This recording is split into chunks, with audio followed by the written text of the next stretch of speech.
आश्रम में एक संत हमेशा दुखी रहता था।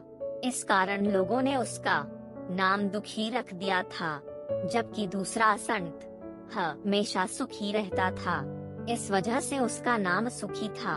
एक दिन दुखी संत ने अपने गुरु से पूछा कि मैं हमेशा दुखी क्यों रहता हूँ। पुराने समय में दो संत हमेशा साथ रहते थे। दोनों एक ही आश्रम में रहते थे। एक का नाम सुखी और दूसरे का नाम दुखी था। सुखी संत हर हाल में सुखी रहता था, जबकि दूसरा संत हमेशा दुखी रहता था। इस कारण उसका नाम दुखी रख दिया था। गांव के लोग अपनी परेशानियां लेकर इन संतों के आश्रम में आते थे। दोनों ही संत अपने अपने तरीके से परेशान लोगों को समाधान भी बताते थे।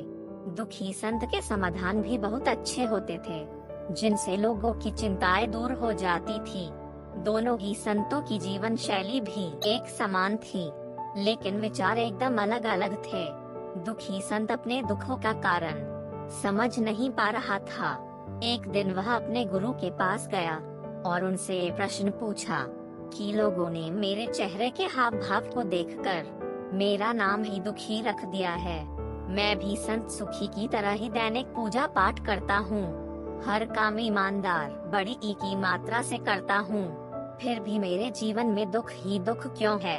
गुरु ने दुखी संत से कहा कि तुम दोनों एक जैसे काम करते हो, लेकिन दोनों के सुख दुख के भाव अलग अलग हैं। सुखी संत का मन हमेशा शांत रहता है, वह संतोषी है। उसे खुद पर भरोसा है कि वह बड़ी से बड़ी परेशानियों को आसानी से दूर कर सकता है।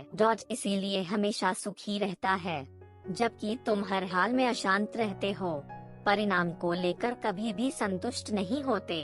तुम्हें खुद पर भरोसा ही नहीं है, इस कारण तुम दुखी रहते हो। कथा की सीख। इस कथा की सीख यह है कि मन की शांति और आत्मविश्वास ही व्यक्ति को बड़ी बड़ी परेशानियों से बाहर निकाल सकता है। जिन लोगों का आत्मविश्वास कमजोर होता है, वे हमेशा दुखी रहते हैं। इसीलिए हमें खुद पर भरोसा करना चाहिए और मन को शांत रखकर काम करना चाहिए, तभी सफलता मिलती है और सुखी रह पाते हैं।